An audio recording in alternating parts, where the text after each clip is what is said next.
episode of Late Night Lockdown with me, your host, Nick Gibbons. It is exciting to be back. I'm glad I'm able to do another one of these. The first one was a lot of fun. It was a lot of work, but it was worth it. I think people are enjoying it. I hope they are. And so I'm going to continue to do them as long as I can. I'm working out the kinks and the bugs. The camera angles were weird, I thought. And, I'm just trying to perfect it a little bit. I don't have, all the best equipment money could buy. I've got duct tape and cardboard, though, and iPhones, and that's sort of helping out. So thanks to all those innovations in technology. Let's move along with the monologue, guys. I saw that in Kentucky, an elementary school is donating a bunch of iPads to a local nursing home, which will guarantee hours and hours of frustrated grandchildren trying to tell their grandparents how to use a freaking iPad. All right, I saw in Boston, a young woman is serenading her friends and family from a safe distance. Now, if you ask me, a safe distance would mean she was in her room with all the windows and doors shut. I don't like people. I saw that in Louisiana, a family is helping a family of owls because one of their owlets fell out of the nest. And yes, a baby owl is called an owlet. That is apparently the best that they could come up with at the time. Owlet. Anyway, the family helped the owlet to go back into the nest, of course, with the help of a wildlife expert. And as a show of appreciation, the owls then told the family how many licks it takes to get to the center of a Tootsie Roll Tootsie Pop. That was so nice of them.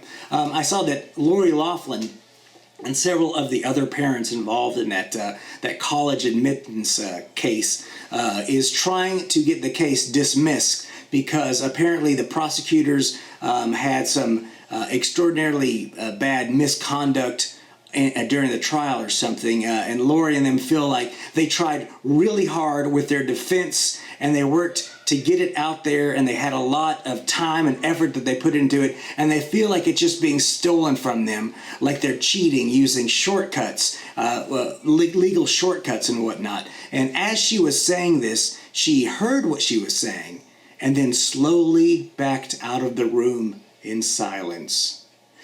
I saw also, now this is crazy, but it's a sign of the times, that Carnival Cruise Line, in an attempt to sort of stay relevant and stay hip and sort of go with the flow to help, bolster their business, is changing the name of their company to Carnival Cruise Lines. They also changed their slogan to, sure, you'll get the virus, but all you can eat shrimp. All right, let's get into the meat of this episode. I have a very special guest with me today. He is a super nice guy. He's a hilarious comedian, an amazing actor, and it's an honor to get to interview him, and it's an honor to call him my friend. Let's get right to the interview over in the Talkie 2 section right over there with Mr. Henry Zebrowski.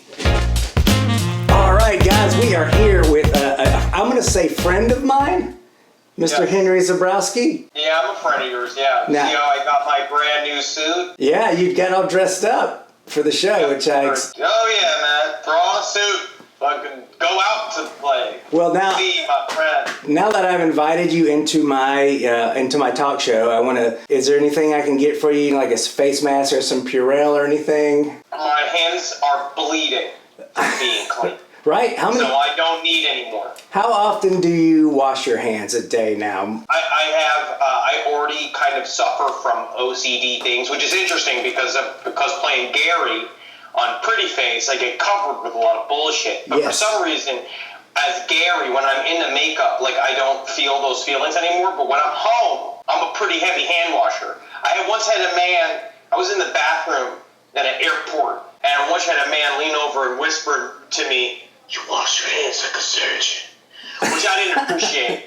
I didn't want him to be looking at how I wash my fucking hands. I would assume though at that point it's an art form, and he was like a patron of the arts, and he was admiring. That's what he was trying to do. Probably, you're right. Trying to force himself on me. What kind of pickup line is that? You wash your hands like a surgeon. I pulled out so much trim.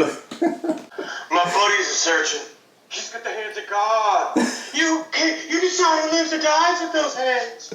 Yeah, man, no, I wash my hands a lot. Now I'm washing them fucking extra a lot. I don't want whatever this is. I don't either. I don't want it to get to me and make me weak. No. The thing is that if I'm weak with COVID-19, that means one of my enemies is going to be able to fucking catch up to me. Exactly. How many enemies do you think you possibly have? You're the most likable people on earth. And when you're a steamroller motherfucker like myself, yeah, you squish a lot of small little ones. I can't imagine that someone that washes their hands like a surgeon has that many enemies, though. Germs are my enemies. You can't fucking see them. You're right. All right, I'll take germs. Germs, let's see if germs is on the board. It is the number one answer of your enemies. You win. You're an actor, a comedian, an improviser. Everybody, this is Henry Zebrowski, by the way. Actor, comedian, improviser, all-around wonderful podcaster. You have the hustle in this life. You're never allowed to stop working. This is America. Yeah, that's right. Even during play, you're only going to tell us is how productive we could possibly be during play. Exactly. I've started 7 novels today alone. I have my manifesto going. I have a video manifesto going. I have a whole process, a series of ways trying to get my dick longer. Yeah. I'm doing a lot of work here. I wonder if someone like from the Depression era, if they could see what we're doing right now to pass the time. Yes. They commit suicide knowing that everything that they did was in vain. They're like, we're depressed, we're dying of disease, we have rocks to throw at each other and dirt to eat, and we've got Netflix. My Netflix was slow this morning, right? So I think I know how the depression losers felt. Exactly. It's all perspective, really. Did you go nuts and buy a bunch of groceries at any point? I had a bit of a freak out, and I was like, I have to go buy all the groceries now. I do have 2 kids. That's the difference. I think the difference is because between Natalie and I mean, like, we don't really care about the paper goods, because I'll wash my asshole in the fucking bathroom if I have to. I'll clean the shower if I have to. So I wasn't freaked out about toilet paper or paper towels. We are not panickers like that. We just know what we control on the inside. It's like control the skin on my hands. The only thing that I did, truly, I panic bought about 5 pounds of ham. That's not a panic buy. That's just smart. My blood sugars, my fucking salts are going to be so bad. My cholesterol's going to be so bad after this. I've literally been eating nothing but pork chops and ham. You know what I bought and ate and was happy to do it? I bought a can of fucking Spam. And I ate it, and I loved it. And I went for a walk afterwards. Oh, I fry it up. Yeah, you got to fry this. My mom used to make it for me all the time when I was a kid. I have very fond memories of Spam. My grandfather used to make Spam grilled cheese. Here's the thing, though. I had the Spam for lunch. Then I went, and then I mowed the lawn, and I felt like my heart was going to explode. I was like, something is wrong inside me right now. That is a John Candy death. Yeah, that's like what we're going to suffer from here. It's like, hey, I'm going to go do a 10K run after I eat all the sodium. See last spots. On mile 1. One of the things I panic bought was vodka and gin. Is that a... Oh, I did that as well. No, I bought a bunch of bottles. So that was the day before they shut everything down. Yeah. Nat, like, go get what you want. I was like, I will. I'll make sure we're stocked up. And I walked out and I got 3 bottles of bourbon. I got a really nice bottle of scotch. Got a bottle of tequila. And that's what I've been living on. And then we went and bought about 7 bottles of wine. I want to talk a little bit about your career. I don't want it all to be about this goddamn virus, because fuck that virus. I know. Fuck the virus. But what is a sadder topic? Let's talk about the Holocaust for a little while. Anything but my career. No, it is fine. My career is fine. You're doing late night lockdown, so you obviously have really well. Yes. No one puts this much time into something that's not making them any money but me. That's half of what we do. When you are an internet entertainment provider, you have to offer both kinds. Yes, exactly. Now, which brings me to, I want to talk about your podcast a little bit. It's called The Last Podcast on the Left. If you didn't know, you should know. It's our baby. It's 10 years old now, so it's about to start raising itself. Oh, man. So daddies can go drink. Yes.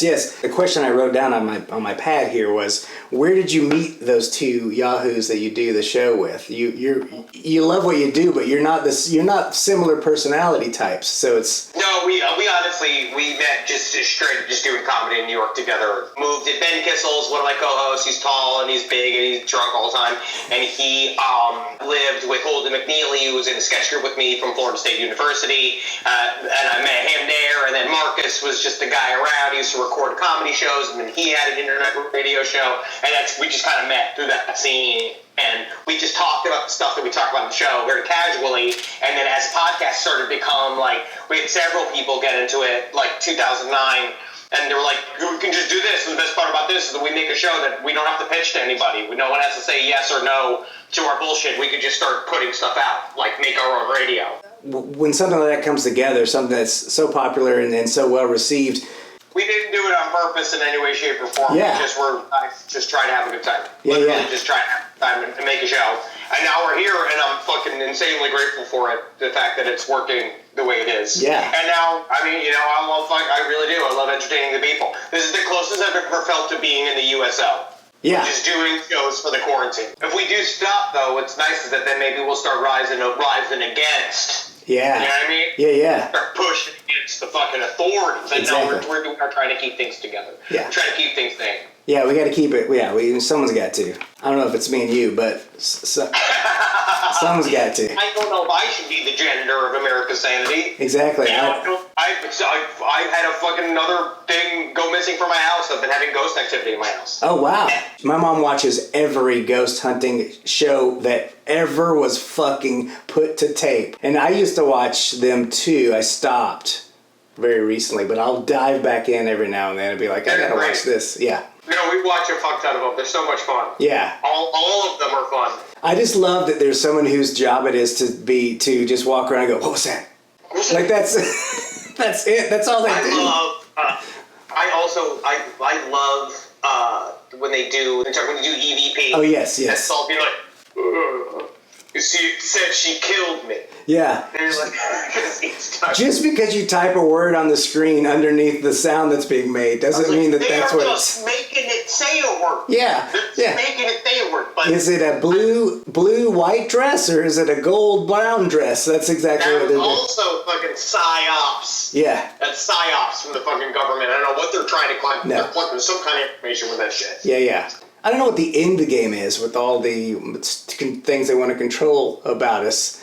In my belief, is that all of these apps, which is, I don't think there's anything you can do about it. The information that comes shooting out of our faces just from video recording us and audio recording us, and as much as you can get to know about the inner workings of our mind, they basically turn it into a slurry of ones and zeros that they can feed into AI to help them learn. Essentially, growing algorithms to try to figure out how we think in order to replace us. Yeah, that's fine. I'm done.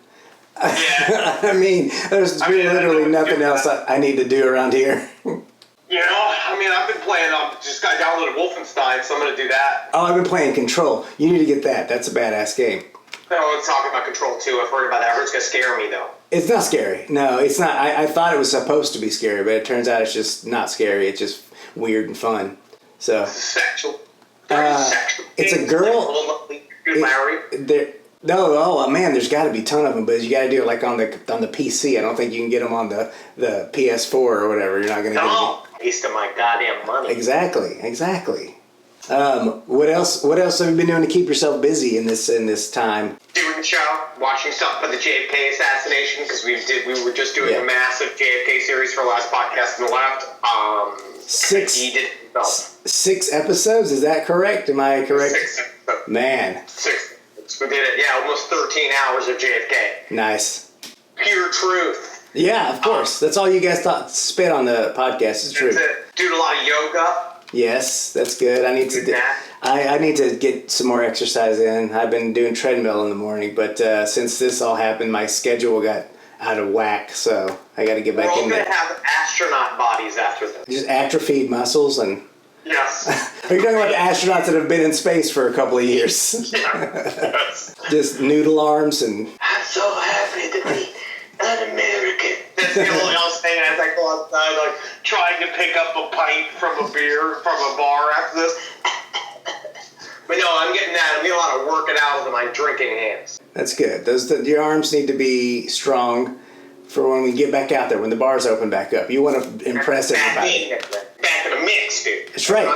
We'll be back in there soon enough. I'm going to let you get back to your real life, which is staying in that... you literally will not do anything after this is over. Absolutely nothing. You can't. Nowhere to go. That's right. There's absolutely nothing. There can be nothing that interrupts this. I'm just playing video games. And then I will lay some fat links. Some big links. Oh, you're making some links.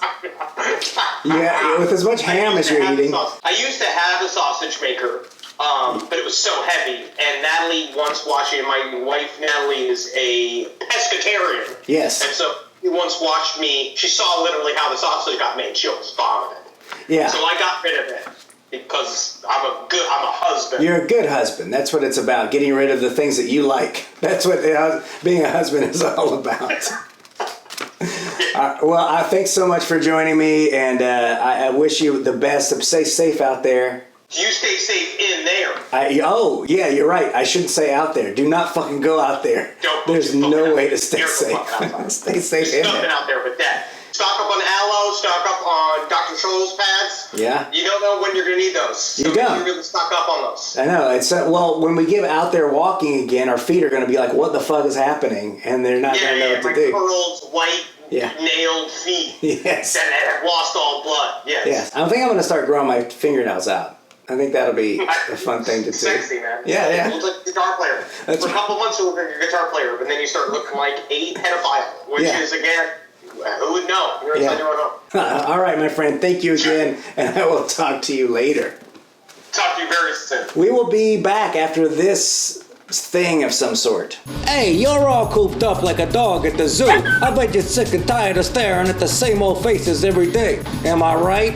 Yeah, I thought so. That's where I come in. I'm Lou Phantasm, owner and operator of the largest public storage unit in the tri-state area. Did I mention it's full of wigs and mustaches? Because it is. Do I know where they came from? No. Do I know what they're made of? Negatory. All I know is they could turn that boring old person you live with into something else. Turn Carl into Carlos. Turn Barbara into Bambi. Or Jerry into a Dracula. And this is a Lou Phantasm guarantee. I won't ask any questions. And I can deliver them to you with little to no human interaction. So listen to Lou Phantasm and turn that lockdown into a rockdown.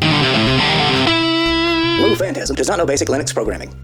Welcome back to the show, everyone. We've got a comical bit to do for you today from the old comedy chair. I'm sitting in it right now. It's pretty comfortable. It feels a little funny. I am a father, you know. Let's do this segment. This segment today is called Lordy Lordy, Look Who's Hoarding.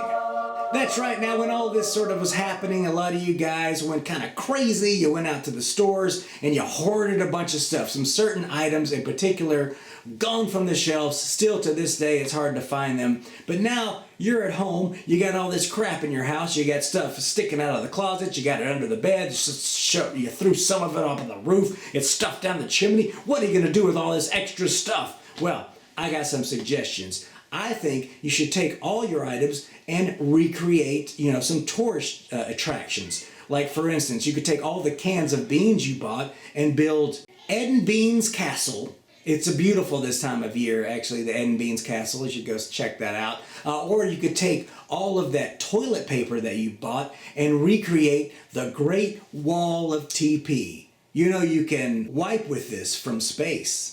And finally, why don't you take all the Purell and all the Clorox that you bought and recreate this, I think it's a wonder of the world, the Sanitage Mahal.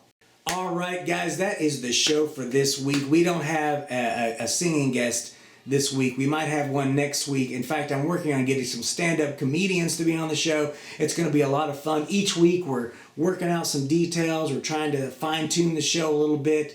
And so we can bring it to you a little faster and this room isn't such a mess. But thanks a lot for joining me. I will see you guys next time. Please share this, like it, get this train a rolling, and stay safe out there, most importantly. Thanks a lot for joining me.